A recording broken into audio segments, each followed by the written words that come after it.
يا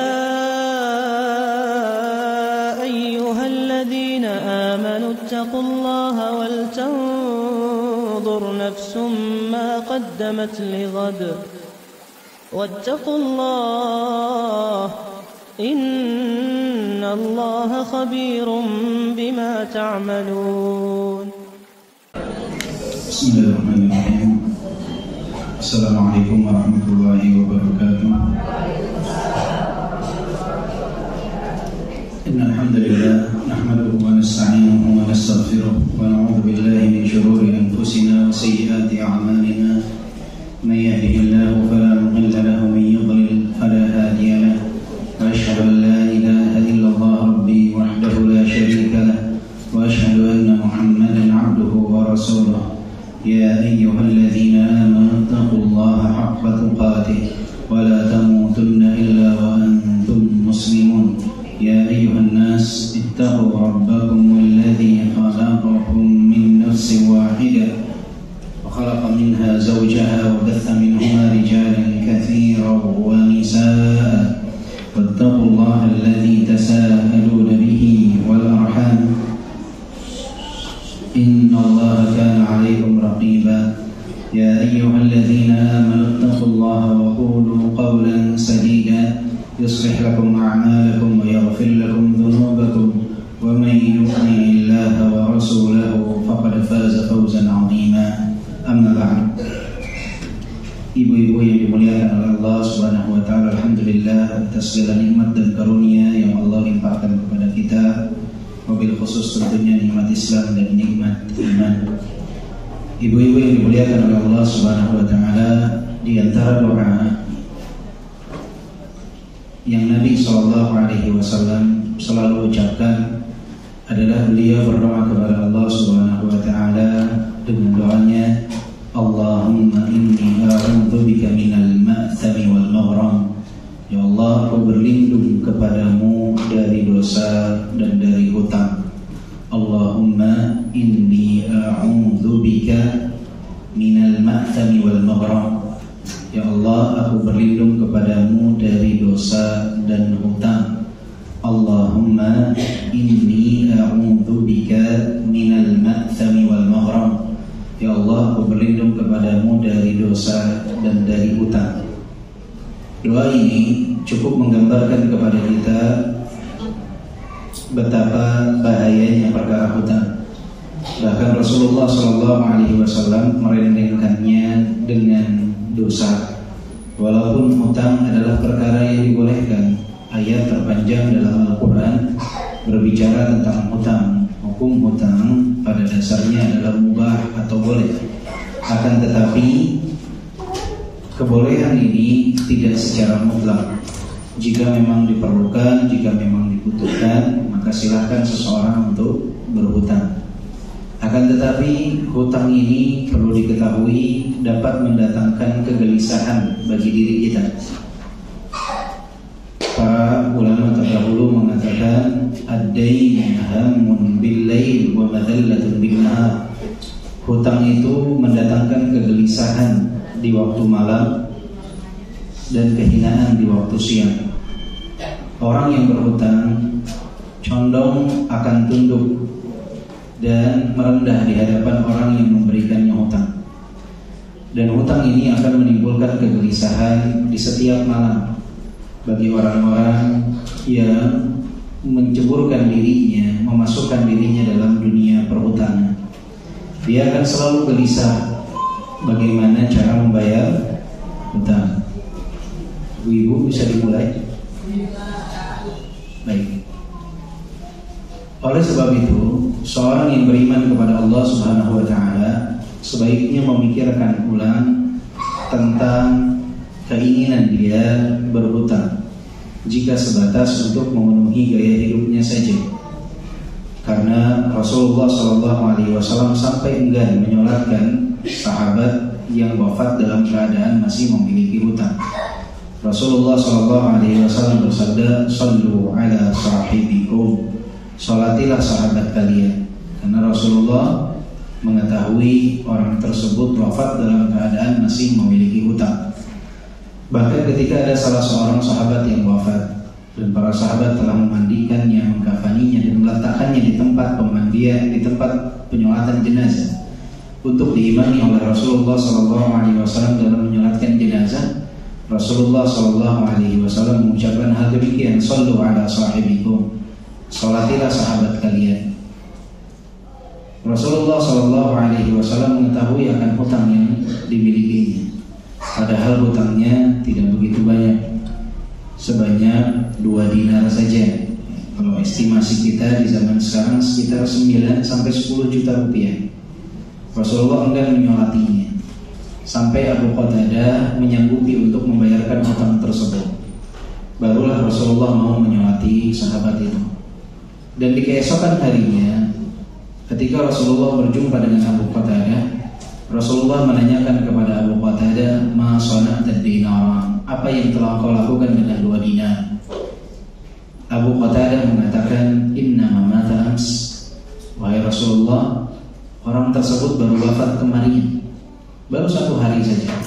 Rasulullah kembali mengulangi pertanyaannya, ma sana'ta dinaran, apa yang telah kau lakukan dengan 2 dinar? Keesokan harinya ketika Rasulullah berjumpa kembali dengan Abu Qatadah, Rasulullah kembali bertanya, ma sana'ta dinaran, apa yang telah kau lakukan dengan 2 dinar?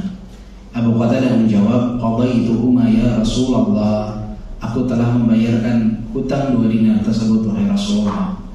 Kemudian Rasulullah SAW bersabda, al-ana hina barratta alaihi jilduk, barulah sekarang kau membuat kulitnya menjadi dingin. Bayangkan, baru 2 hari dari waktu wafatnya, ternyata begitu pentingnya menyegerakan membayar hutang. Berapa banyak kaum muslimin saat ini yang wafat tahunan, namun hutangnya belum juga dibayarkan oleh keluarga yang bertindak sebagai ahli warisnya. Mereka tidak peduli bagaimana nasib jenazah tersebut di alam kubur, di alam barzakh, menerima siksaan dari apa yang beliau enggan bayarkan di masa hidupnya.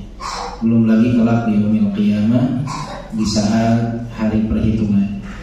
Maka ibu-ibu yang dimuliakan oleh Allah Subhanahu wa taala, ketika kita tahu tentang bahayanya berhutang, janganlah ibu-ibu bermudah-mudahan dalam berhutang. Berhati-hatilah dalam berhutang. Termasuk di zaman sekarang banyak wanita yang menyibukkan diri untuk membuat suatu perkumpulan yang di sana terjadi transaksi hutang piutang, atau yang ibu-ibu sering sebut dengan nama arisan. Arisan ini sebetulnya hukum asalnya adalah hutang piutang, dan pada hakikatnya hutang piutang itu dibolehkan jika memang diperlukan. Misalkan ada 3 atau 4 orang di antara ibu-ibu yang memerlukan modal usaha, kemudian bersepakat untuk membuat arisan agar masing-masing bisa mulai dengan usahanya dengan uang pinjaman tersebut. Itu hal yang tidak masalah. Namun jika kebutuhan ibu-ibu terpenuhi oleh suami, kemudian tidak memerlukan hal tersebut, sebaiknya menghindari untuk masuk dalam dunia perhutangan tersebut. Hanya jika ingin memenuhi gaya hidup saja, sebaiknya dihindari.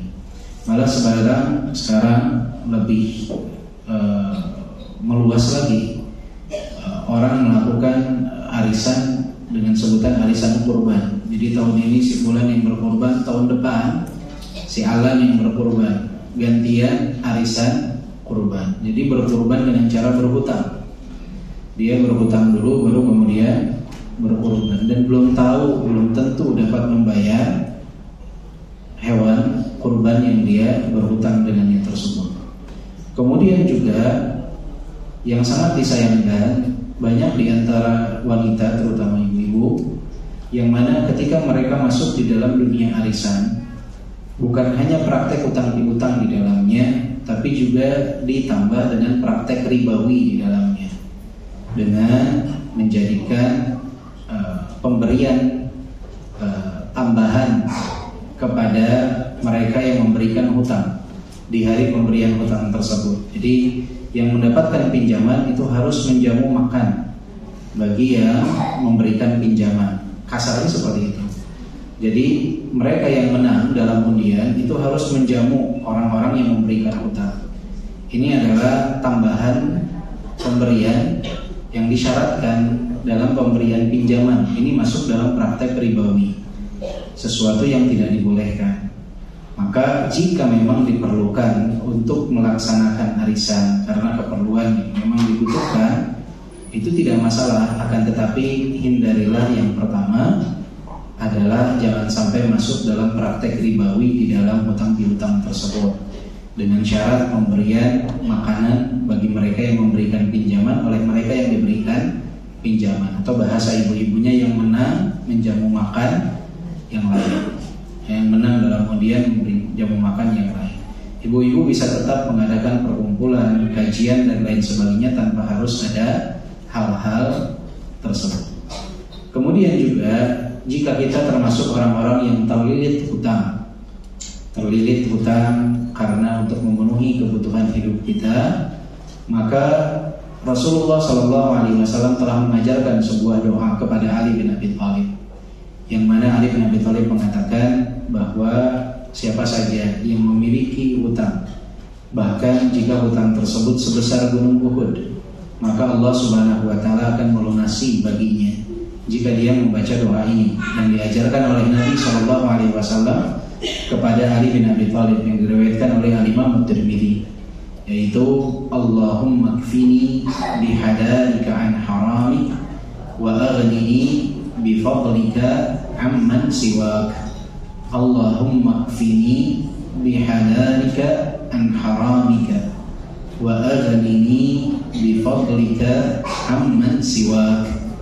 Allahumma kfini bihadalika an haramika wa aghnini bifadlika amman siwa. Ya Allah, cukupkanlah aku dengan perkara-perkara yang Kau halalkan dari perkara-perkara yang Kau haramkan, dan cukupkanlah aku dengan karunia-Mu dari bergantung kepada selain-Mu, dan cukupkanlah aku dengan karunia-Mu dari bergantung kepada selain. Siapa yang membaca doa ini dan berharap Allah Subhanahu wa Ta'ala akan memudahkan baginya untuk melunasi hutang, maka insya Allah Allah Subhanahu wa Ta'ala akan mudahkan baginya sesuai dengan kehusnudzan dia kepada Allah Subhanahu wa Ta'ala. Dan ingat ibu-ibu sekalian, jika untuk memenuhi gaya hidup, berapapun pinjaman yang ibu-ibu lakukan tidak akan pernah dapat mengenyangkan keinginan kita.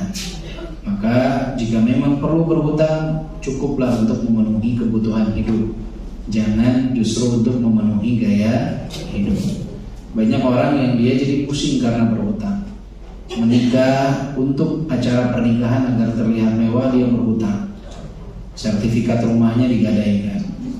Maka ketika si ibu dari laki-laki ini melihat menantunya bangun siang, bangun kesiangan, yang dilihat itu bukan kesalahannya yang kecil, tetapi yang dilihat itu dia ingat, lihat menantunya ingat hutang. Sudah hutang besar, ternyata dapat menantu yang seperti ini. Itu dalam benak dia. Akhirnya keberkahan itu nggak akan muncul dalam rumah tangga. Atau si suami ketika dia menikah dengan pinjaman ribawi agar terlihat mewah acara pernikahannya, maka di hari waktu pagi setelah istrinya menghapus make up dari acara pernikahan tersebut, melihat wajah asli istrinya, banyak akan muncul penyesalan dalam diri. Berapa ratus juta yang telah dia pinjam agar untuk terjadinya pernikahan yang mewah 2 jam 3 jam, ternyata istri saya tidak secantik yang saya sangka misalnya. Itu akan menimbulkan apa? Masalah. Masalahnya sebetulnya bukan di wajah istrinya. Istrinya mungkin cantik-cantik saja, tapi karena terpikir oleh hutang, sehingga yang cantik pun bisa terlihat buruk, yang akhlaknya baik pun bisa terlihat buruk. Karena apa? Karena beban terpikir hutang. Ya. Apalagi banyak sekarang di antara para keluarga yang dia membebani dirinya agar punya kendaraan yang terlihat mewah, dia beranikan diri untuk berhutang. Sekarang cuma modal KTP. Orang bisa punya mobil mewah, bisa punya motor mewah, ternyata tiap bulan dia pusing untuk membayar cicilan hutang. Ini musibah. Untuk apa kita bawa kegelisahan ke dalam kehidupan kita. Qanaahlah, maka insya Allah kita akan bahagia. Amalkan dua doa ini. Yang pertama agar terhindar dari hutang. Allahumma inni a'udzubika minal ma'thami wal maghram. Ya Allah, aku berlindung kepadamu dari dosa dan hutang. Dan yang kedua, jika kita masih memiliki hutang kepada orang lain, mintalah kepada Allah agar segera dapat melunasinya dengan doa yang diajarkan juga oleh Nabi. Allahumma kfini bihalalika an haramik wa aghnini bifadlika amman siwak. Doalah dengan doa-doa tersebut, insya Allah kita terbebas dari hutang, dan hutang yang ada yang masih jadi beban kita insya Allah dapat segera kita lunasi. Amin ya rabbal alamin. Insya Allah ibu-ibu nggak berhutang lagi ya. Kasihan suami-suaminya harus membiayai hutang yang ibu-ibu lakukan. Kadang ibu-ibu pengen beli baju berhutang, lihat baju bagus nggak enak berhutang. Semua berhutang. Mendingan nabung dulu, sudah mampu baru beli, daripada harus berhutang. Dan kadang-kala yang sangat disayangkan, yang ditagih jauh lebih galak daripada yang menagih. Itu bahayanya. Baik, kita lanjutkan pembahasan kita dari kitab Umdatul Mar'ah. Kita sekarang sampai kepada hadis yang keberapa? 8. Baik. Di sini Syekh Habibullah memberikan judul La takuni sababan liduhulir rijal an-nar. Janganlah engkau menjadi sebab masuknya laki-laki ke dalam neraka. Bayangkan, wanita itu saking istimewanya ternyata bisa menjadi sebab laki-laki masuk ke dalam neraka. Bisa menjadi sebab laki-laki masuk ke dalam neraka. Yang dituliskan di sini adalah hadis yang diriwayatkan oleh Al-Imam Al-Bukhari dan juga Imam Muslim dari hadis Usamah bin Zaid radhiyallahu anhu. Anin Nabi sallallahu alaihi wasallam qala, Nabi sallallahu alaihi wasallam bersabda, "Ma taraktu ba'di fitnatan adarra 'ala ar-rijali minan nisa." Tidaklah aku tinggalkan setelahku, kata Nabi, sebuah fitnah yang lebih berbahaya atas laki-laki dari wanita. Jadi setelah wafatnya Nabi Sallallahu Alaihi Wasallam, tidaklah sepeninggal Nabi ada fitnah yang lebih berbahaya bagi laki-laki kecuali fitnah wanita. Jadi bukan tidak ada fitnah wanita di zaman Nabi, ada. Tetapi fitnah ini membesar, fitnah ini semakin meluas, fitnah ini semakin luar biasa setelah wafatnya Nabi Sallallahu Alaihi Wasallam. Dan tidak ada fitnah yang lebih berbahaya bagi laki-laki, yang lebih menyulitkan bagi laki-laki daripada fitnah wanita. Di ujian terbesar, cobaan terbesar bagi laki-laki adalah wanita. Di dalam hadis yang lain Rasulullah Sallallahu Alaihi Wasallam bersabda, "Likulli ummatin fitnah wa fitnatu ummati al-mal." Bagi setiap umat itu ada fitnah, dan fitnah umatku adalah harta. Jadi secara umum bagi laki-laki dan wanita umat Nabi Muhammad, fitnah yang utama adalah fitnah harta. Tetapi bagi laki-laki secara khusus, fitnah yang paling sulit bagi mereka adalah fitnah wanita. Maka ibu-ibu jika mengetahui hadis ini dan tahu bahwa fitnah wanita ini adalah fitnah yang sangat berat bagi laki-laki, maka ibu-ibu harus menghindarkan diri jangan sampai menjadi bagian daripada penyebar fitnah tersebut. Fitnah di sini bukan maknanya tuduhan palsu. Fitnah di sini artinya adalah cobaan, ujian bagi seorang laki-laki. Yang paling berat itu adalah fitnahnya wanita. Oleh sebab itu syariat memberikan anjuran dan peringatan bagi wanita.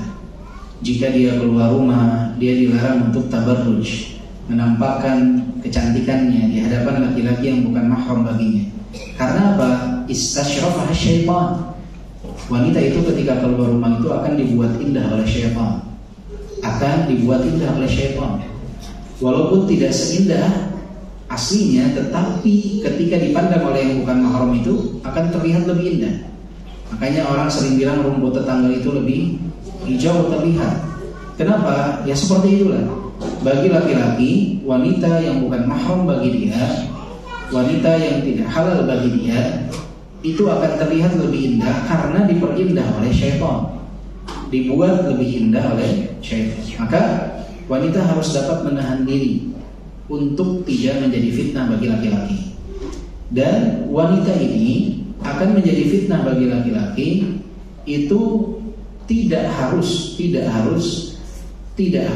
semata-mata menganggap sebagian wanita bahwa kalau saya sudah berhijab, sudah menutup diri, maka saya tidak akan lagi menjadi fitnah bagi para lelaki. Tidak seperti itu. Laki-laki itu ada di antara mereka yang justru lebih terfitnah di saat mereka telah mengenal agama, bukan dengan wanita yang menampakkan lekukan tubuhnya. Banyak di antara mereka yang justru lebih terfitnah oleh wanita yang bercadar. Mereka akan lebih khawatir terjerumus itu justru dengan wanita yang hanya terlihat bagian dari matanya saja. Itu banyak juga. Makanya kalau muncul di zaman sekarang wanita-wanita yang dia menggunakan cadar, tetapi justru bukan untuk menutupi kecantikannya, tapi agar terlihat lebih cantik, ini pun akan menjadi fitnah bagi laki-laki. Karena banyak orang yang dia menggunakan cadar itu justru di zaman sekarang bukan untuk menutupi kecantikan, tetapi agar terlihat lebih cantik. Karena dia mengetahui jika dibuka cadarnya mungkin tidak terlihat lebih cantik dibandingkan dia menggunakan cadar, sehingga dia menghias matanya. Kemudian dia berusaha untuk memoles bagian yang dapat terlihat dari matanya, membuat penasaran para laki-laki. Jadi tidak memahami secara hakikat apa itu fungsi daripada cadar itu sendiri. Tidak memahami fungsi daripada cadar itu sendiri. Tentunya ini bukan secara umum, sebagian wanita saja. Banyak wanita yang bercadar alhamdulillah mengetahui fungsi dari cadar yang dia gunakan, yaitu untuk menutupi kecantikan agar tidak nampak bagi laki-laki yang bukan mahram baginya. Tetapi nasallallahu alaihi wasallam banyak di antara wanita ini yang bermunculan, yang mana mereka justru memanfaatkan hal tersebut agar terlihat lebih cantik, menjadi daya tarik bagi pria yang lain. Dan sangat disayangkannya banyak laki-laki dayuth, laki-laki yang tidak punya rasa cemburu kepada mahramnya. Dia rela menjadikan istrinya itu sebagai bahan tontonan bagi pria yang lain, dengan dalih bahwa istri saya kan sudah bercadar, bebas dia berarti untuk menampakkan diri di hadapan laki-laki lain. Ini laki-laki yang tidak punya rasa cemburu kepada mahramnya. Hal seperti ini adalah sesuatu yang harus dihindari. Di antara hikmah dari hadis tersebut, yang pertama adalah anna adharra fitnah 'ala ar-rajuli hiya al-mar'ah. Fitnah yang paling berbahaya bagi laki-laki itu adalah wanita. Jadi kami laki-laki, ibu-ibu sekalian, itu fitnah yang paling sulit kami hindari adalah fitnah wanita. Walaupun kami mengetahui nilai bahayanya dari fitnah wanita, tapi itu paling sulit bagi kami. Dan ini berlaku bagi semua laki-laki, mau yang baiknya, yang tidak baiknya, yang pejabatnya, yang rakyatnya, yang alimnya, yang tidak memiliki ilmu sama sekali. Fitnah terbesar bagi laki-laki adalah wanita, dan itu disepakati oleh semua laki-laki. Bahkan mereka ketika tahu pun fitnah paling berat bagi mereka adalah wanita, tetap banyak di antara mereka yang terjerumus dalam fitnah tersebut.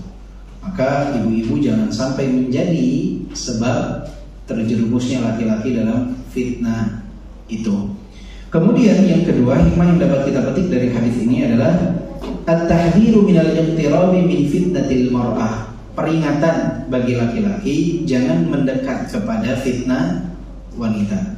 Dan ini juga perlu ibu-ibu sampaikan kepada suami ataupun kepada anak-anak ibu-ibu di rumah. Hati-hati, jangan mendekati fitnah wanita. Jangan pernah merasa aman atas fitnah wanita. Sa'id bin Musayyab pernah menyebutkan afdhalul tabi'in Sa'id ini, orang yang paling berilmu dari golongan tabi'in. Beliau menyebutkan yang maknanya bahwa fitnah yang paling sulit bagi beliau itu adalah fitnah wanita. Padahal kehidupan beliau itu antara rumah dan masjid, dan di zaman itu tidak seperti di zaman sekarang. Tetapi beliau meyakini bahwa fitnah terbesar bagi beliau adalah fitnah wanita. Fitnah wanita.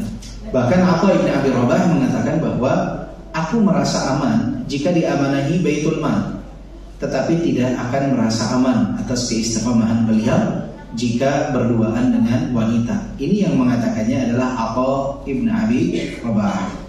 Bahkan di antara para ulama ada yang mengatakan berhati-hatilah dari fitnah wanita. Abu Nu'aim mengatakan berhati-hatilah dari fitnah wanita, yang maknanya berhati-hatilah dari fitnah wanita. Bahkan jangan sampai seorang laki-laki itu berduaan dengan seorang wanita walaupun tujuannya untuk mengajarkan Al-Quran. Walaupun tujuannya untuk mengajarkan Al-Quran. Bahkan Imam Syafi'i mengharamkan seorang laki-laki yang berduaan dengan seorang wanita untuk sholat berjamaah. Laki-laki imam, wanita di belakangnya yang bukan mahram bagi dia berduaan untuk sholat berjamaah. Diharamkan oleh Imam Syafi'i karena dapat menimbulkan fitnah. Dapat menimbulkan fitnah. Bayangkan, padahal ini sholat, laki-lakinya di depan menghadapnya ke kiblat, perempuannya di belakang dengan menutup aurat.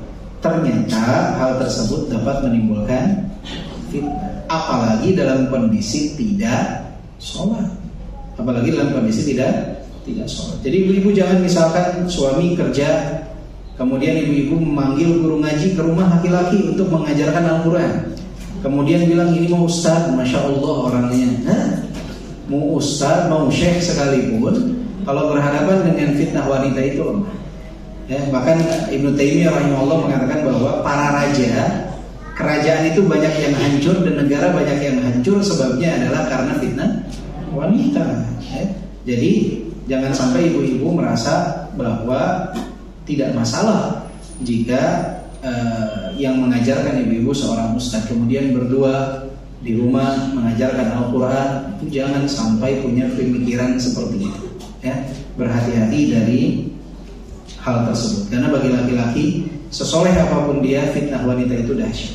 Lihatlah di dalam Al-Quran ibu-ibu sekalian, bagaimana Allah memuji Nabi Yusuf ketika beliau bisa bersabar dari fitnah wanita, padahal tinggal berdua di dalam hamam. Tidak ada yang mengetahui kecuali mereka berdua. Allah puji Nabi Yusuf, menandakan apa? Saking beratnya fitnah wanita bagi laki-laki. Nah sekarang banyak para laki-laki yang setiap hari dia diuji dengan fitnah wanita, walaupun tidak melalui media offline tapi media online. Hampir setiap hari mereka diuji oleh fitnah wanita. Dahsyat memang fitnah wanita bagi laki-laki. Sampai Allah puji Nabi Yusuf karena kesabaran beliau dalam menghindari fitnah wanita.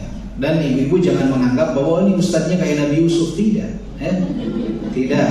Sulit sekali di zaman sekarang yang seperti itu. Ya, sulit sekali di zaman sekarang yang seperti itu. Atau ibu-ibu merasa yakin, misalkan suami ibu-ibu belajar ngaji dengan seorang ustazah, udah Pak, ayah juga sekalian ngaji sama ustazah. Nah, jangan, ya. Si suami bisa terfitnah dengan ustazah tersebut. Apalagi yang sangat disayangkan, sering saya mendengar ada istri yang dia punya tukang pijit langganan perempuan. Kemudian suaminya pun dipijit oleh wanita tersebut.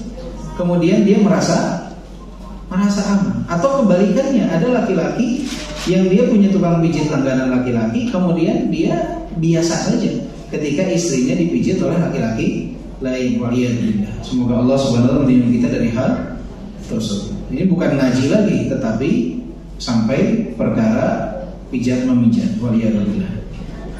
Kemudian juga yang ketiga di antara hikmah dari hadis ini adalah darurul fitnatil mar'ah yusibur rajulu fi dinihi wa dunya. Efek buruk dari fitnah wanita bagi laki-laki itu berpengaruh dalam perkara dunia dan perkara agama mereka. Jadi tidak hanya dalam perkara dunia, tapi juga dalam perkara agama. Ya, berapa banyak dunia seseorang yang hancur? Tadi kata Syekhul Islam Ibnu Taimiyah, berapa banyak kerajaan yang hancur, negara yang hancur karena fitnah wanita. Ya, berapa banyak karir seorang laki-laki itu hancur karena fitnah wanita. Dalam perkara dunia, berapa banyak rumah tangga mereka yang hancur karena fitnah wanita. Dalam perkara agama banyak juga. Berapa banyak laki-laki yang akhirnya jadi peminum khamar karena fitnah wanita. Bahkan banyak yang menyimpang itu karena fitnah wanita. Berapa banyak wanita yang justru tidak membawa efek positif tapi membawa efek negatif bagi seorang laki-laki. Dan itu tidak 1-2 tetapi banyak sekali. Karena apa? Karena tadi keahlian seorang wanita di hadapan seorang pria itu tidak ada yang dapat menundukkannya kecuali wanita. Mungkin lelaki tersebut gagah di hadapan laki-laki yang lain, dia bisa mematahkan segala bentuk fitnah. Tetapi kalau sudah berhadapan dengan wanita, condong laki-laki itu menjadi lemah. Ya, condong laki-laki itu menjadi lemah. Kemudian di antara hikmah yang dapat kita petik dari hadis ini adalah yanbaghi 'alal mar'ah an takuna 'ala hadarin syadid min fitnatir rajuli ahli. Jadi seorang wanita harus berhati-hati, jangan sampai dia menjadi sebab terfitnahnya seorang lelaki dalam agamanya. Jadi ibu-ibu harus berhati-hati ketika tahu hadis ini, ibu-ibu harus bisa mawas diri. Ketika ibu-ibu berhadapan dengan laki-laki yang bukan mahram, dalam komunikasi itu harus dibatasi.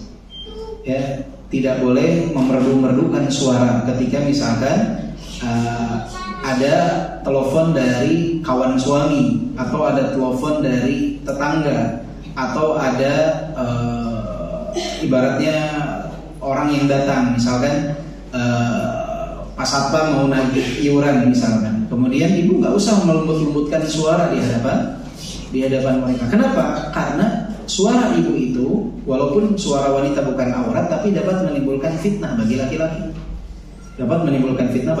Jadi bersuara dengan suara yang tegas saja, yang seperlunya. Kemudian jika ibu-ibu tahu hadis ini, maka ibu-ibu harus mengintrospeksi diri dalam penampilan. Penampilan itu jangan sampai menimbulkan fitnah bagi laki-laki ketika ibu-ibu keluar rumah. Jadi berpakaianlah yang sesuai dengan ketentuan syariat. Jangan yang membentuk lekukan tubuh. Karena laki-laki itu lebih terfitnah dengan lekukan tubuh daripada rambut seorang wanita. Nah, banyak wanita yang mengklaim dirinya telah ibaratnya berhijab, tetapi hanya menutup rambutnya saja. Ini harus mengupgrade diri untuk berusaha menggunakan pakaian yang tidak membentuk lekukan tubuh. Karena bagi kami laki-laki, lekukan tubuh wanita itu lebih menimbulkan fitnah dibandingkan rambut mereka. Jadi jangan ibu-ibu berpikir bahwa saya ini sudah berhijab ketika saya menutup rambut saya. Enggak, karena banyak juga orang menggunakan helm naik motor, dia tertutup juga rambutnya. Jadi patokannya bukan tertutup rambut atau tidak. Menutup rambut suatu kewajiban bagi wanita.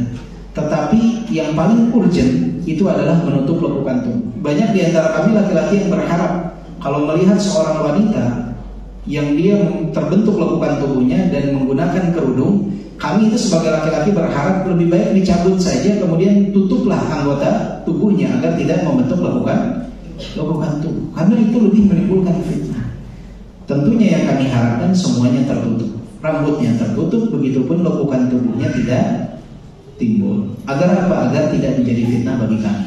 Begitupun ketika ibu-ibu tahu tentang hadis ini, ibu-ibu akan berhati-hati ketika keluar rumah tidak berhias yang dapat menimbulkan tatapan dari laki-laki yang bukan mahram, atau menggunakan wewangian yang dapat menimbulkan fitnah bagi laki-laki. Banyak di antara wanita yang kalau dia keluar rumah, dia jalan jarak 100 meter minyak wanginya masih tercium. Ibu-ibu boleh menggunakan minyak wangi di hadapan suami. Ketika suami pulang, ibu-ibu sudah dalam kondisi yang wangi, menggunakan minyak wangi.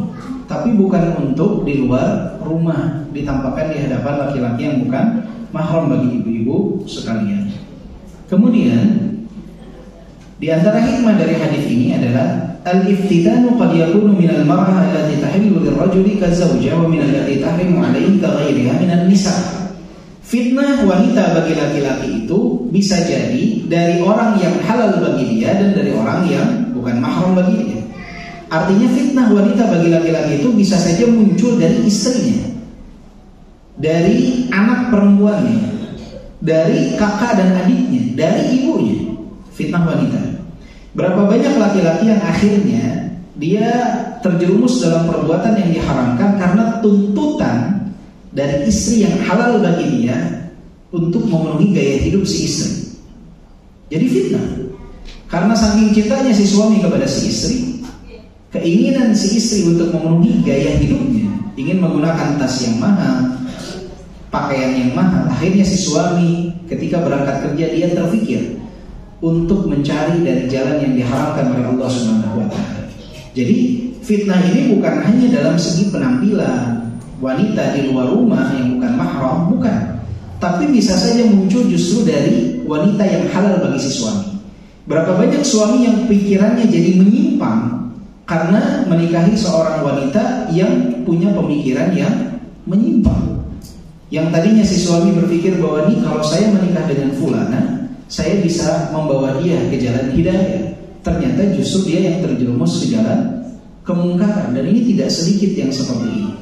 Makanya seorang laki-laki jangan pernah merasa aman bahwa ketika dia menikahi seorang wanita, dia bisa menuntunnya, pasti akan dapat mengarahkannya ke arah yang benar. Sudah, pilihlah yang benar dari awal. Karena jika tidak memilih yang benar dari awal, bisa jadi bukan dia yang ikut, tetapi kita yang ikut bersama dia. Maka ibu-ibu hati-hati tentang poin ini. Jika ibu-ibu punya anak laki-laki, ketika mereka memilih calon istri, pastikan pemikiran calon istri bagi anak-anak ibu-ibu ini punya pola pikir yang baik, punya fitrah yang baik.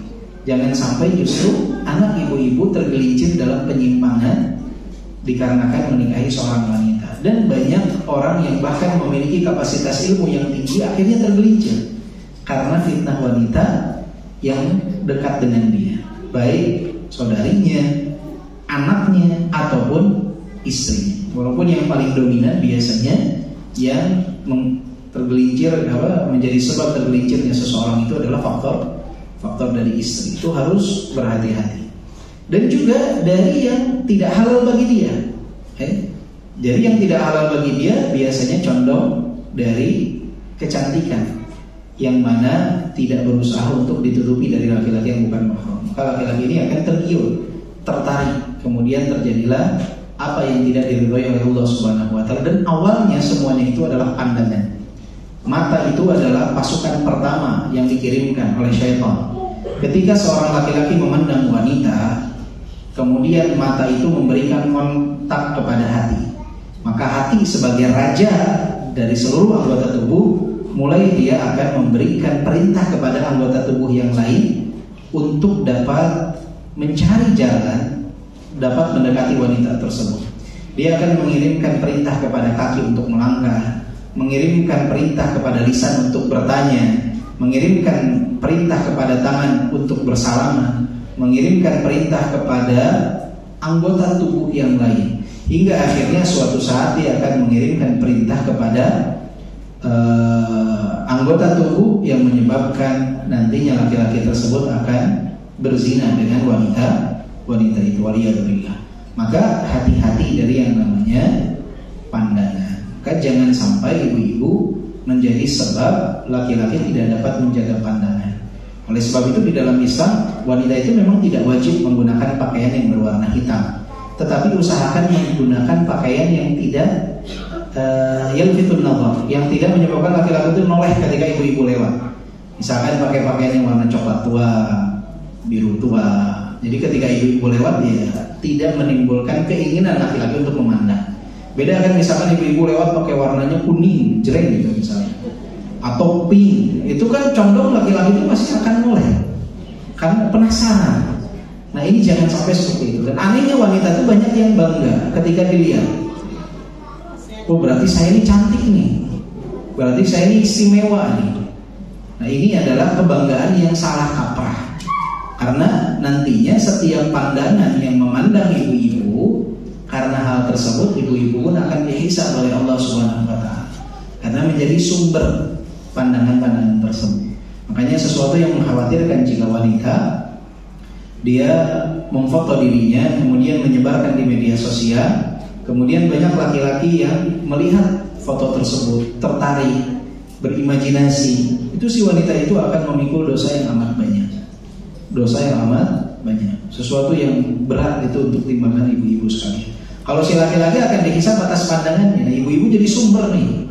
Jadi bisa aja 1000 pandangan, 100.000 pandangan, 1 juta pandangan.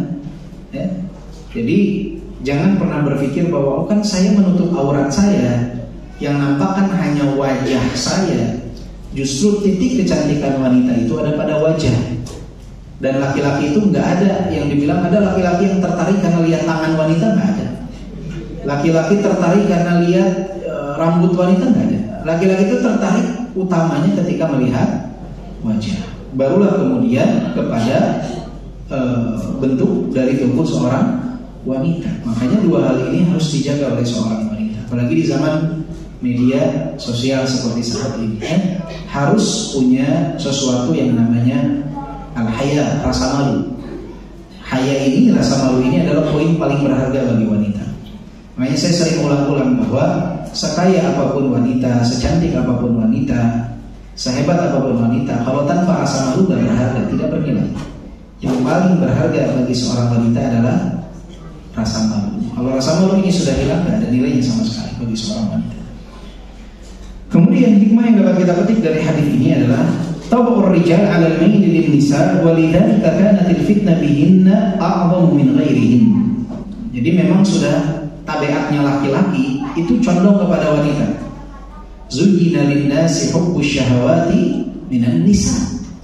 Jadi memang tabiatnya laki-laki itu condong kepada wanita. Maka fitnah wanita ini lebih besar daripada selainnya. Fitnah wanita ini lebih besar daripada selainnya. Laki-laki itu condong kepada wanita. Sesuatu yang paling dia harapkan adalah wanita. Maka ketika diuji dengan fitnah yang sedikit saja dari wanita, itu bisa gelisah. Dia bisa hilang arah. Maka berhati-hati jangan sampai ibu-ibu menjadi sebab fitnah tersebut bagi laki-laki. Ya, berat bagi kami itu fitnah wanita. Apalagi di zaman sekarang ibu-ibu tahu bagaimana beratnya zaman sekarang. Ya, bagaimana fitnah tersebut sangat. Kemudian juga iftitanur rijal bin nisa laysa lahu sinnun muhaddadah bal huwa 'amun fi kulli rijali ma'a kulli nisa. Terfitnahnya laki-laki oleh wanita itu tidak terbatas pada usia tertentu, tetapi secara umum laki-laki dan wanita. Jadi jangan ibu-ibu bilang saya kan udah 50 tahun, saya kan sudah 60 tahun. Enggak seperti itu bagi laki-laki. Ada laki-laki yang bisa terfitnah oleh wanita di usia 65 tahun, usia 60 tahun. Macam-macam. Karakteristik laki-laki itu macam-macam. Sehingga ibu-ibu tidak bisa mengatakan bahwa saya kan udah tua, udah gak mungkin ada yang tertarik dengan saya. Tidak seperti itu. Wanita itu tetap disebut wanita, tetap dapat menimbulkan fitnah. Selama dia disebut wanita, tetap dapat menimbulkan fitnah bagi pria. Ada laki-laki yang terfitnah oleh wanita yang masih berusia belia, oleh wanita 10 tahun, 11 tahun, 12 tahun. Ada yang terfitnah oleh wanita yang usia 20 tahun, 30 tahun. Ada yang terfitnah oleh wanita yang berusia 50 tahun. Berapa banyak laki-laki yang lebih muda menikah dengan wanita yang lebih tua? Tandanya bahwa fitnah wanita itu tidak melihat dari usia. Maka berapapun usia seorang wanita, tetap harus ada jarak di antara laki-laki dengan wanita. Jangan sampai ibu-ibu merasa aman ketika usia ibu-ibu sudah saya kan sudah tua, sudah bebas. Tidak, tetap harus dapat menjaga kemuliaan seorang wanita. Ya, mungkin ada perkara-perkara yang diberikan rukhsah, keringanan bagi wanita yang sudah tua, tetapi tidak boleh juga kebablasan. Tidak boleh kebablasan. Kemudian hikmah yang dapat kita petik dari hadis ini juga adalah innama kanatil mar'ah adharru fitnah 'ala ar-rajul li'annaha tadurru fi dinihi. Kenapa fitnah wanita ini menjadi fitnah yang paling besar bagi laki-laki? Karena tidak hanya berpengaruh dalam perkara dunia, tapi juga dalam perkara agama. Dalam perkara agama. Jadi wanita itu bisa menimbulkan fitnah bagi laki-laki karena tidak hanya dalam perkara dunia, tetapi juga dalam perkara agama. Banyak laki-laki yang merusak agamanya karena fitnah wanita yang tidak dapat dia kontrol, yang tidak dapat dia saring, ya. Dan fitnah wanita ini luar biasa ibu-ibu sekalian, ya. Bahkan di dalam Al-Quran Allah Subhanahu wa Ta'ala menyebutkan tentang tipu daya wanita itu dengan sebutan tipu daya yang amat dahsyat. Tipu daya wanita itu luar biasa, ya. Tipu daya wanita luar biasa. Dan ibu-ibu itu masya Allah tabarakallah, ya. Ibu-ibu itu dengan kemampuan lisan ibu-ibu, dengan kemampuan cara ibu-ibu, dengan kemampuan rayuan ibu-ibu itu bisa membuat laki-laki itu terlena, bisa membuat laki-laki itu, jika wanita tidak bertakwa kepada Allah, bisa membuat laki-laki itu tertipu dengan gaya bicara seorang wanita. Dia yang berbuat kezaliman seakan-akan dia yang dizalimi. Dan banyak laki-laki yang mudah terpengaruh dengan hal tersebut. Jadi ibu-ibu harus bisa bertakwa kepada Allah Subhanahu wa Ta'ala, jangan menjadi sebab fitnah bagi laki-laki. Harus mawas diri dengan hal tersebut. Kemudian di antara hikmah yang dapat kita petik dari hadis ini yang terakhir adalah Azamul ithmi alladhi yaqa'u 'ala al-mar'ati bisababi hadhihi al-fitnah ja'alaha aktsaru ahli an-nar. Karena amat agungnya dosa yang dapat dipikul oleh seorang wanita karena hal ini, itulah yang menyebabkan banyaknya penduduk neraka adalah wanita. Kenapa? Karena ibu-ibu sebagai sumbernya nih. Fitnah terbesar bagi laki-laki. Ibunya satu, laki-laki yang melihatnya ada 100, ada 1000. Jadi ibu menanggung dosa bukan hanya dari satu orang yang melihat, tapi bisa dari 1000 orang. Si laki-lakinya melihat satu wanita, ibu-ibu dilihat oleh 1000 laki-laki. Jadi karena begitu besarnya fitnah bagi laki-laki wanita ini, menyebabkan mereka menjadi sumber dari dosa-dosa tersebut. Sehingga penduduk paling banyak di neraka adalah wanita. Maka ini menjadi perhatian khusus bagi ibu-ibu sekalian.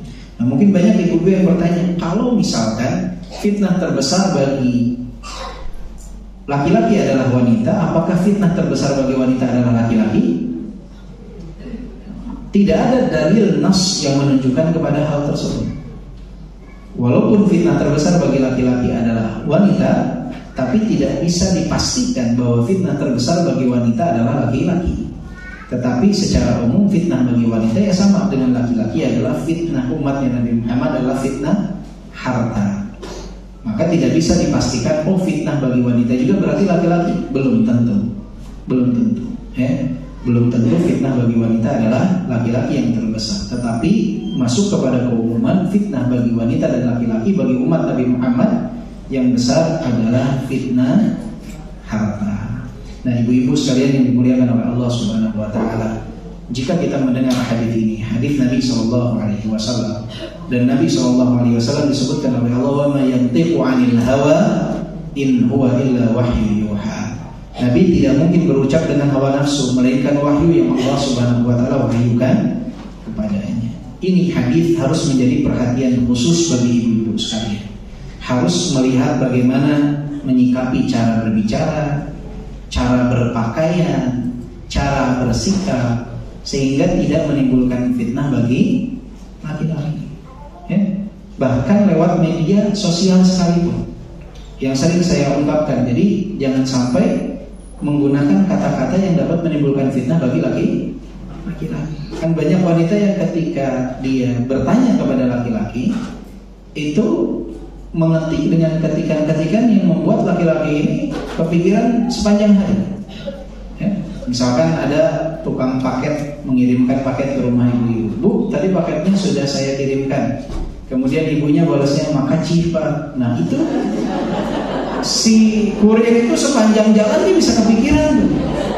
Si ibu apa ada maksud apa sama saya? Jangan-jangan lihat wajah saya tertarik sama saya. Hanya dia rubah S jadi C. Bayangkan, S jadi C yang dirubah oleh ibu-ibu itu bisa membuat kita ini kepikiran laki-laki. Ya.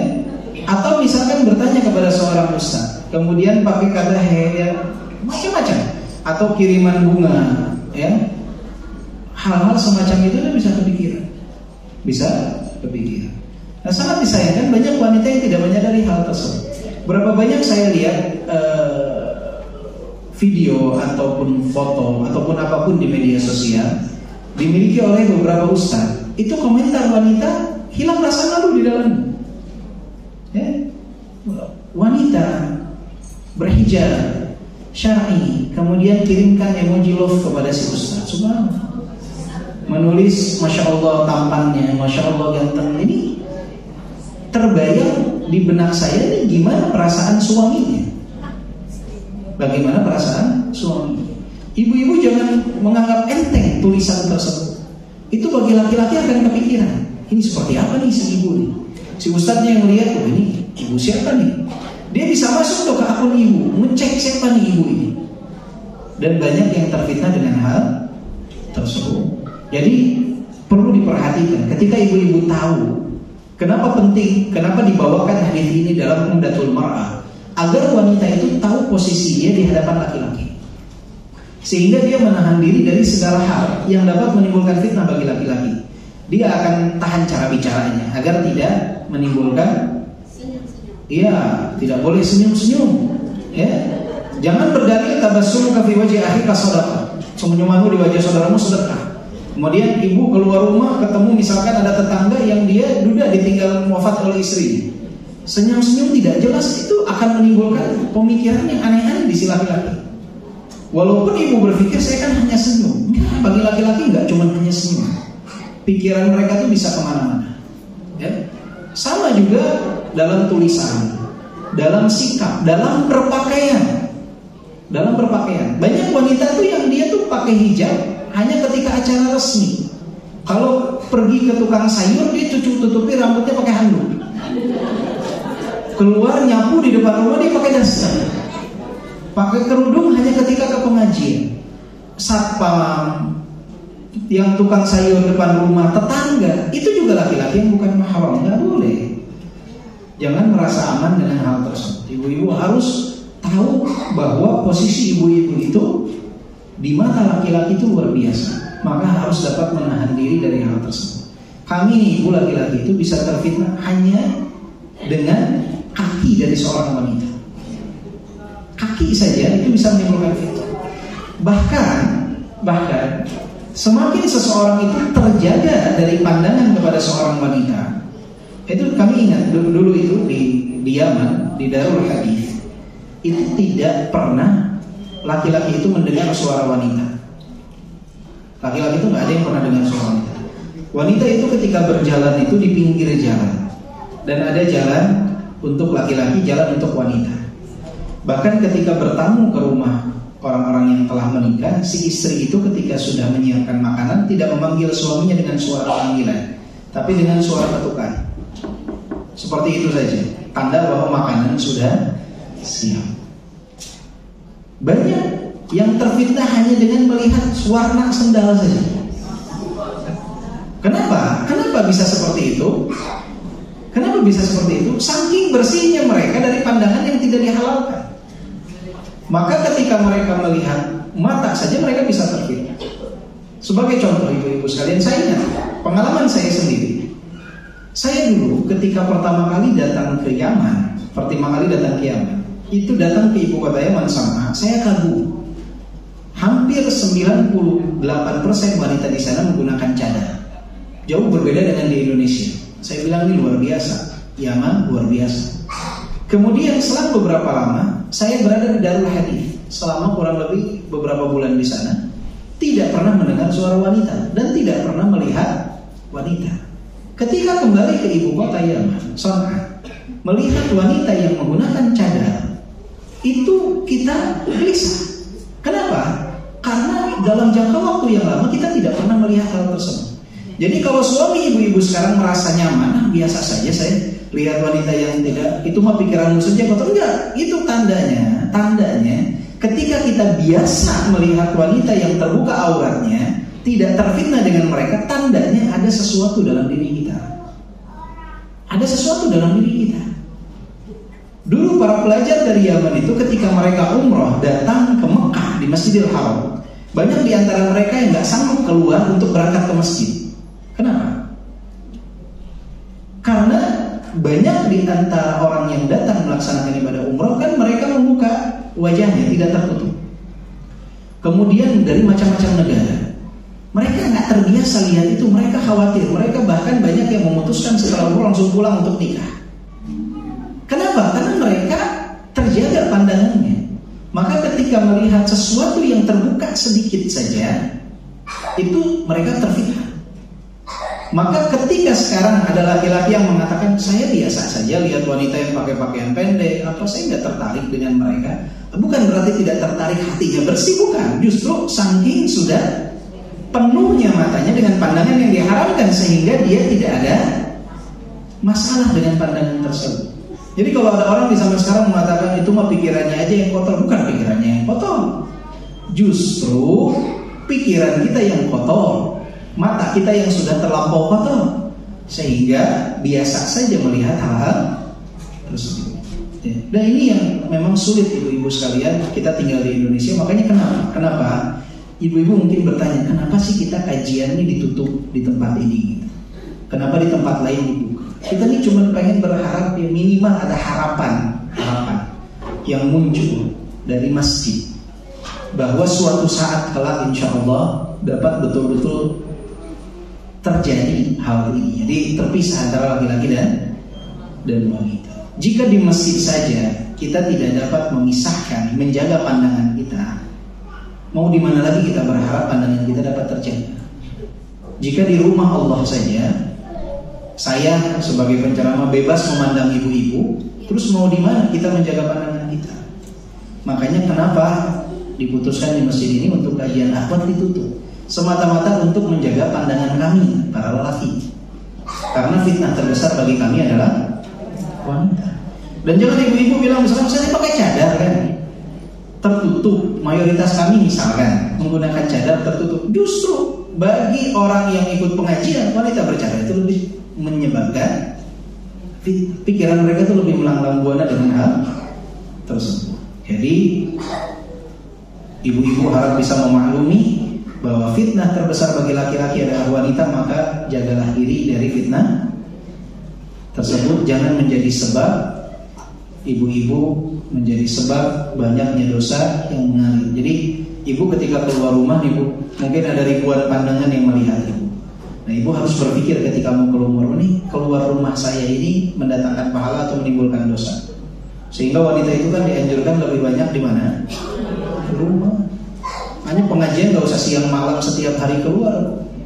Ya, sepekan sekali, sepekan 2 kali udah cukup, lebih dari cukup. Lebih baik banyak di mana? Di rumah. Ini jangan pagi pengajian, sore pengajian, pagi pengajian, sore pengajian, suami ditinggalkan di rumah. Nah, wanita pengajian sepekan sekali 2 kali udah cukup. Sisanya murojaah, dibaca ulang lewat media online, perbanyak hafalan di rumah, mengaji, berzikir, hal-hal semacam itu. Karena apa? Semakin ibu banyak keluar, semakin dapat menimbulkan apa? Fitnah. Kemungkinan menimbulkan fitnah itu semakin besar. Jadi meminimalisir hal tersebut lebih baik banyak di mana? Di rumah. Ya, bahkan sholat berjamaah itu wajib bagi laki-laki. Bagi wanita yang terbaik di mana? Bagi wanita yang terbaik di rumah. Untuk apa? Untuk menjaga dari hal tersebut. Wallahu a'lam bishawab. Jika ada pertanyaan silakan.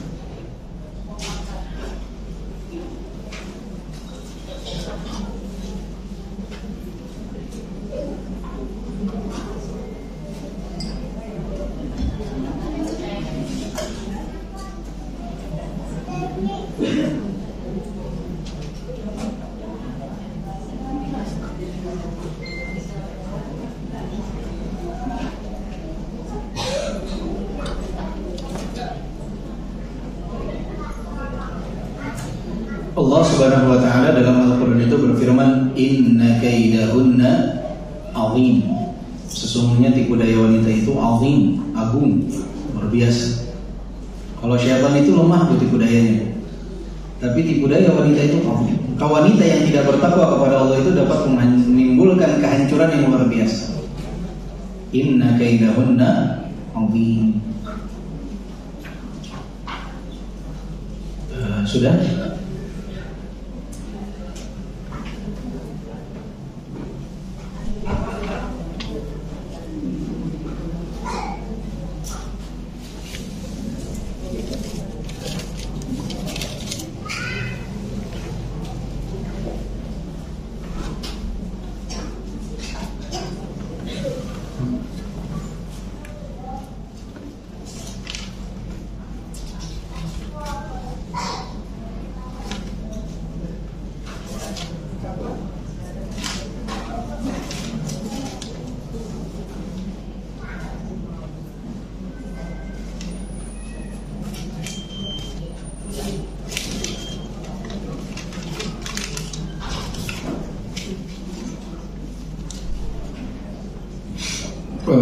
Izin bertanya, apa yang harus dilakukan jika kita sudah terlanjur kredit kendaraan?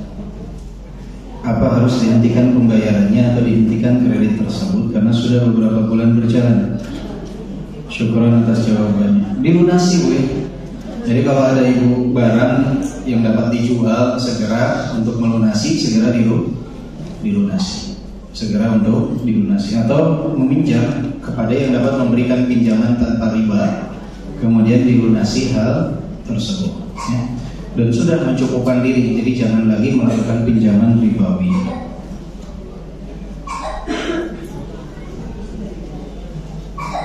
Bagaimana jika arisan tujuannya buat silaturahmi warga, sementara untuk konsumsinya sudah dipotong dari uang arisan? Uang arisan 100.000, uang konsumsi 25.000. Apakah ini termasuk riba? Yang pertama, perlu diketahui bahwa menyambung silaturahim itu adalah sesuatu yang diwajibkan. La yadkhulul jannah al-qati'. Tidak akan masuk surga orang yang memutus silaturahim. Dan silaturahim ini berkaitan dengan yang sedarah, yang ada hubungan darah. Tetapi untuk tetangga, kawan, itu disebutnya menjalin tali ukhuwah, menjalin tali persaudaraan sesama muslim. Akan tetapi di dalam KBBI, Kamus Besar Bahasa Indonesia, memang kata silaturahmi ini adalah kata yang ditunjukkan untuk penjalinan hubungan dengan semuanya, dengan keluarga, dengan teman, itu juga disebut silaturahmi. Jadi kalau yang dimaksud silaturahmi menurut KBBI benar, tapi kalau yang disebut dengan silaturahim menurut kaidah syariat tidak seperti ini. Karena ada konsekuensi. Karena ada konsekuensinya, tidak akan masuk surga pemutus silaturahim. Maka silaturahim dalam syariat itu yang ada hubungan darah. Tapi jika yang dimaksud dalam pertanyaan ini adalah dalam KBBI, ya betul ya. Kemudian dipotong dari uang arisan 100.000, konsumsinya 25.000. Jadi arisannya 75.000, konsumsinya 25.000. Biasanya Ibu, konsumsi itu formalitas. Tapi ya pemilik rumah biasanya beban untuk makannya itu lebih daripada nominal tersebut.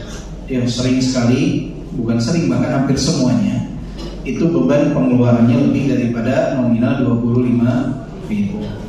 Ibu bisa membuat, misalkan tidak ada kewajiban pemilik atau pemenang arisan itu menjamu makanan, sudah saja makannya di tempat netral saja, patungan makan. Nggak ada istilah tuan rumah bagi yang menang untuk menjadi tuan rumah, karena biayanya pasti lebih dari nominal tersebut. Ya, pasti lebih dari nominal. Dan kumpul ini bisa saja dilakukan tanpa harus arisan sebetulnya. Ya. Cuman ibu-ibu biasanya beralasan kalau nggak ada uangnya, nggak ada arisan, nggak ada pada yang kumpul, pada malas-malasan. Itu ya.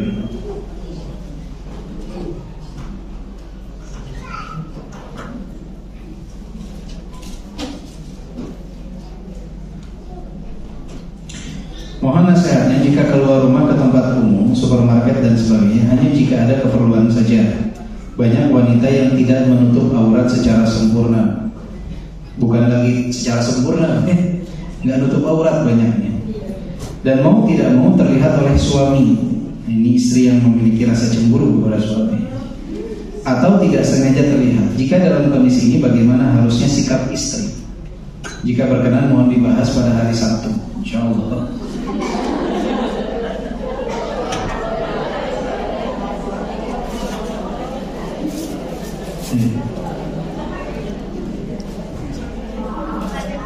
Baik, saya kasih jawaban dulu singkat ya.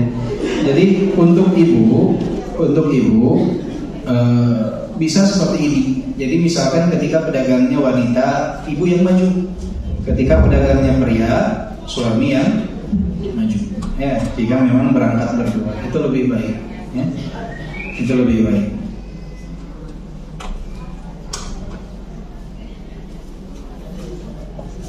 Apakah boleh seorang wanita yang sudah lanjut usia di depan rumahnya tidak memakai jilbab? Dia hanya menggunakan apabila akan pergi keluar rumah, keluar pagar. Kalau misalkan di dalam pagar itu tidak terlihat dari luar, nggak masalah. Tetapi jika terlihat dari luar, tetap dia menggunakan jilbab. Apa hukumnya jika wanita sudah lanjut usia tapi memakai cadar? Nggak masalah. Tidak masalah. Mungkin ibu tersebut masih merasa dirinya, wajahnya dapat menimbulkan fitnah bagi kakek-kakek yang lain. Nggak masalah. Ya, jika dia khawatir, itu lebih baik. Tapi misalkan mencukupkan dengan terlihat wajah dan tangan, boleh untuk wanita yang sudah tua. Tetapi jika dia tetap khawatir dapat menimbulkan fitnah bagi laki-laki, mungkin bukan yang muda tapi yang tua juga, tidak masalah dia untuk menutup. Lebih baik, lebih sempurna. Berarti rasa malunya sangat tinggi. Dan ini yang hilang dari banyak wanita yang masih muda.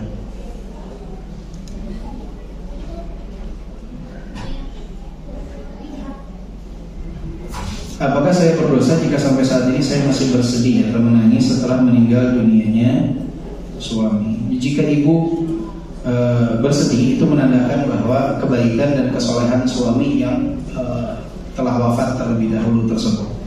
Dan ibu bersyukur pernah menjadi istri dari laki-laki itu. Karena condong wanita itu merasa kehilangan bagi laki-laki yang mengayomi, laki-laki yang punya tanggung jawab, laki-laki yang baik, yang soleh. Insya Allah nafsuhu kadzalik wallahu hasibuh. Kami berprasangka seperti itu. Tetapi ibu harus ingat bahwa banyak orang yang memiliki hak atas tawa ibu. Jadi ada anak yang berhak untuk melihat ibunya tertawa. Ada orang tua yang berhak melihat anaknya tersenyum. Ada saudara yang berhak melihat wajah ibu tersenyum. Jadi di satu sisi ibu memang berduka, tapi di sisi lain banyak orang yang punya hak untuk melihat senyuman ibu. Dan itu yang harus ibu pahami. Sehingga tidak boleh seseorang itu terlalu dalam kesedihan. Tinggal dia melakukan hal-hal yang kira-kira dapat bermanfaat untuk si suami. Jika suami meninggalkan anak, maka didik anak itu agar menjadi anak yang soleh, agar doa anak yang soleh tersebut mengangkat derajat ayahnya. Dan jika ibu masih muda, tidak masalah jika ibu segera untuk menikah lagi, untuk terhindar dari fitnah. Karena tetap yang namanya kesendirian itu dapat menimbulkan fitnah. Ya, maka jika ada yang laki-laki yang baik, yang soleh, yang melamar, bismillah. Dulu Ummu Salamah ketika wafatnya Abu Salamah, beliau berpikir siapa yang lebih baik dari Abu Salamah, sahabat yang luar biasa. Siapa yang lebih baik dari Abu Salamah? Tetapi beliau menyadari doa yang diajarkan oleh Nabi SAW agar Allah mengaruniakan pahala atas musibah yang menimpanya dan memberikan ganti yang lebih baik. Beliau tetap membaca doa tersebut. Ya, Allahumma jurni fi musibati wa akhlif li khairan minha. Berikanlah aku ganjaran atas musibah yang menimpaku dan gantilah dengan yang lebih baik. Dengan keimanan Ummu Salamah mengucapkan hal tersebut, dan Allah gantikan bagi Ummu Salamah yang jauh lebih baik dari Abu Salamah, yaitu Rasulullah SAW.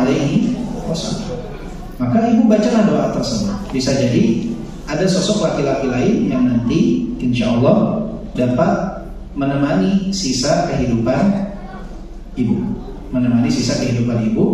untuk bersama-sama meraih pahala dari Allah Subhanahu wa Ta'ala.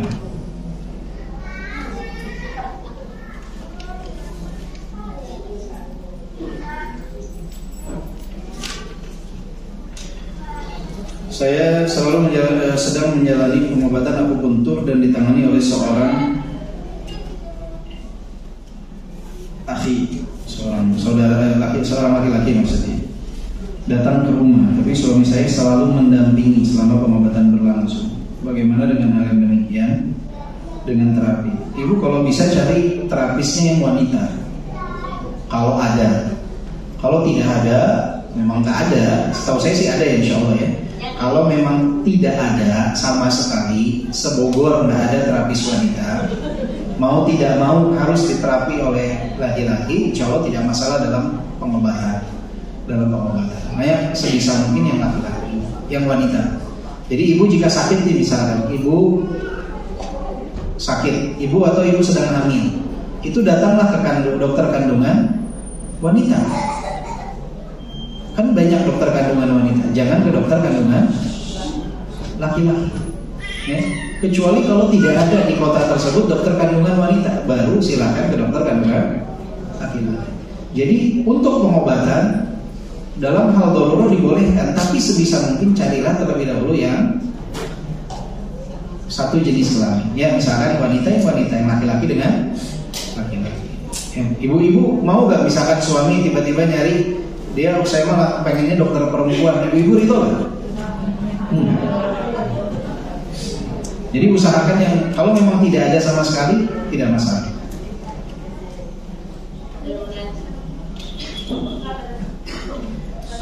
Bahaya. Mau tanya tentang hutang. Anak saya ingin masuk pesantren, tapi masuk pesantren itu kan biayanya tidak sedikit. Apakah boleh kita mencicil biaya sekolah pesantren itu, atau saya harus mencari sekolah yang sesuai dengan yang saya punya? Tapi saya tidak punya tabungan.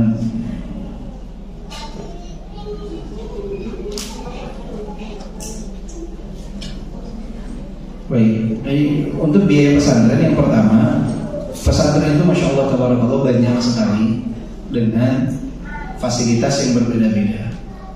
Jadi fasilitas yang berbeda-beda ini menyebabkan biaya yang berbeda pula. Tentunya seorang ibu ingin menyekolahkan anaknya di sekolah terbaik. Di sekolah terbaik ini belum tentu harus mahal. Itu yang harus diperhatikan. Jadi baik itu belum tentu harus mahal. Ketika biaya pendidikan sekarang condong cukup tinggi, maka yang pertama sesuaikan dengan kemampuan kita.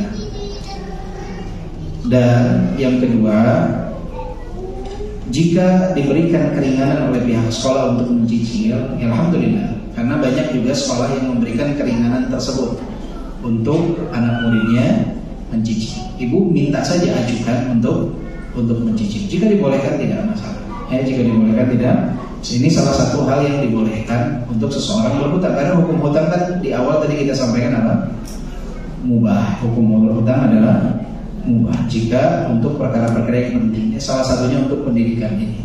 Tetapi juga jangan sampai misalkan kemampuan kita sebulan 1 juta, kemudian kita sekolahkan anak kita di biaya yang sebulan 5 juta, sedangkan tidak ada penghasilan lain. Nanti akan berat ke kita ini. Insya Allah banyak juga yang 1 juta yang baik ya, pendidikannya baik. Sesuaikan dengan kemampuan kita.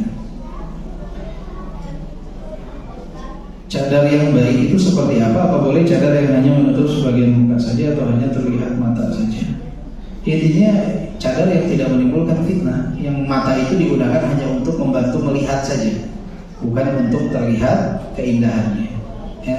Artinya ya fungsinya di muka mata itu hanya untuk melihat saja, memudahkan dalam melihat. Assalamualaikum Pak Ustadz, ada yang mau bertanya Pak Ustadz? Ya, boleh ditulis dulu Bu. Enggak mau ditulis Pak Ustadz, karena orangnya udah sepuh jadi. Oh iya boleh, silakan. Pak Ustadz. Nah. Terima kasih Pak Ustadz. Di sini ada surat An-Nur ayat 60 ya Pak Ustadz. Ya. Bisa dengar suara saya Pak? Ya Bu, silakan. Ini bagaimana Pak? Dan perempuan tua yang akan terjadi dari haid dan mengandung yang menyadarinya kali lagi, tiadalah atas mereka dosa menambahkan pakaian mereka dengan sehingga termasuk menambahkan kebiasaan. Dan berlaku sopan adalah lebih baik bagi mereka dan Allah Maha Mengampuni. Maksudnya ini gimana Pak? Apakah orang tua tadi boleh kegiatan dengan luar belanja gitu kan? Atau juga? Ya, jadi begini Bu, untuk ayat tersebut itu dimaksudkan untuk hal-hal yang tidak menimbulkan fitnah. Misalkan Kadang wanita yang tua, misalkan usia 70 tahunan ya, terlihat pergelangan tangannya, kadang-kala terlihat bagian kakinya. Hal tersebut dibolehkan, tetapi bukan berarti dia keluar dengan rambut terurai misalkan. Keluar rumah itu sesuatu yang harus dihindari. Tetap rasa malu dia insya Allah harus dapat menutupi hal tersebut. Tapi jika ia terlihat kakinya, pergelangannya, sesuatu yang ringan, insya Allah bagi mereka tidak masalah. Bagi wanita yang sudah tua yang tidak menimbulkan fitnah bagi yang lain. Sama-sama ibu. Pembantu atau supir laki-laki yang bukan mahram, apakah kita boleh membuka aurat kita di hadapan mereka? Tidak boleh. Ya. Jadi jika ada pembantu laki-laki di rumah, tidak boleh. Berduaan dengan mereka juga tidak boleh. Kemudian juga membuka aurat apalagi di hadapan mereka tidak boleh. Bahkan banyak kasus perselingkuhan itu wanita dengan supir pribadi karena seringnya berinteraksi berdua. Maka itu harus lebih hati-hati lagi. Insya Allah bab kita berikutnya adalah tentang berduaan dengan lawan jenis. Insya Allah nanti akan kita bahas lebih rinci. Jadi walaupun itu pembantu ataupun supir, ibu tidak boleh menampakkan aurat di hadapan mereka. Usahakan ada ruangan khusus bagi mereka di luar rumah, sehingga ibu di dalam rumah dapat bebas untuk beraktivitas. Jadi jangan sampai kamarnya di dalam rumah, usahakan di bagian luar. Kalau di Timur Tengah biasanya rumah seseorang itu ada bagian, zaman dulu orang sebutnya pavilion ya. Nah jadi yang bukan mahram itu tinggalnya di pavilion tersebut, baik supir, satpam ataupun petugas yang lainnya. Nah sehingga si wanita ini di dalam rumahnya dia dapat dengan mudah untuk berpakaian. Termasuk juga ini tentang ipar. Kadang ada anak baru menikah tinggal di rumah orang tua, di sana ada iparnya. Itu tidak boleh bermudah-mudahan dengan auratnya. Insya Allah nanti bulan berikutnya kita bahas tentang poin ini. Saya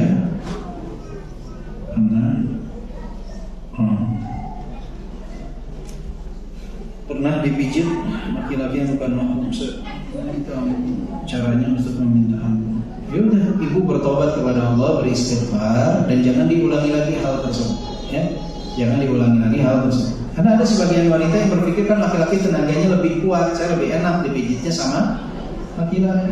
Ibu enak dipijitnya sama laki-laki, badan enak. Yang laki-lakinya bahaya. Ya? Yang laki-lakinya bahaya.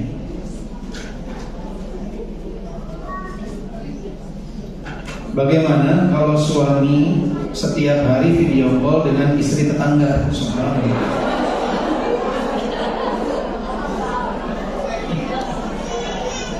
Luar biasa.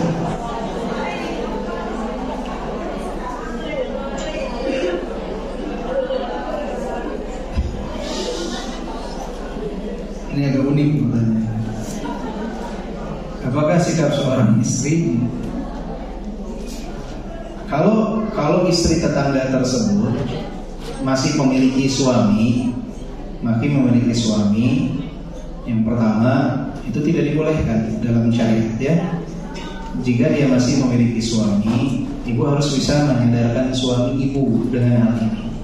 Jadi ibu ingatkan dia tentang hal tersebut. Kalau ternyata suami dari wanita tersebut telah wafat, dia janda, maka ibu tanyakan kepada suami, ini mau engkau halalkan atau tidak boleh engkau video call sama sekali ya. Jadi kalau dia, ibu bisa jika dia masih bersuami, ibu-ibu harus ingatkan suami ibu untuk tidak boleh melakukan hal tersebut secara mutlak ya, karena dapat menimbulkan fitnah. Bukan menimbulkan fitnah, sudah jadi fitnah itu.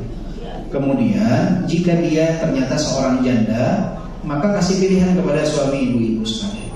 Apakah mau dihalalkan? Silakan. Daripada terjerumus dalam yang haram, lebih baik dihalalkan, menjadi istri kedua misalkan, atau dia sudah disudahi. Jadi jangan sampai diberikan pilihan untuk tetap melakukan hal tersebut. ibu kasih pilihan ke dia, ke suami ibu. Mau dihalalkan dia menjadi istri kamu yang kedua, atau di stop hal tersebut. Ya. Jadi jangan sampai dikasih pilihan. Memang banyak soalnya wanita di zaman sekarang daripada jadi istri, mending udah aja dia video callan terus. Jangan. Ya, lebih baik suami ibu-ibu menempuh jalan yang dihalalkan dengan menikah istri kedua atau ketiga atau keempat dan seterusnya. Ya, 4 maksimal, bukan seterusnya. 4 maksimal. Ya, jika dia bisa berlaku adil, ya, jika dia bisa berlaku adil, tidak masalah. Dan ibu-ibu sekalian harus dalam artian menyadarkan suami tentang hal ini, yang bahwa ini dimulai dari pandangan. Kita nggak tahu selanjutnya seperti apa. Maka cara bagi laki-laki untuk terhindar dari fitnah wanita yang paling penting bagi dia adalah dapat mengontrol pandangan. Kalau dia bisa mengontrol pandangan, insya Allah yang lainnya dapat dia kontrol. Ini sesuatu yang bahaya sebetulnya, video call dengan istri tetangga. Ibu harus segera ingatkan ya, harus segera diingatkan untuk tidak boleh melakukan hal tersebut. Ya, baik. Cukup insya Allah ibu-ibu sekalian. Mohon maaf atas segala kekurangan. Kita tutup dengan doa kafaratul majelis. Subhanakallahumma wa bihamdika, asyhadu an la ilaha illa anta, astaghfiruka wa atubu ilaik. Walhamdulillahirabbil alamin. Assalamualaikum warahmatullahi wabarakatuh.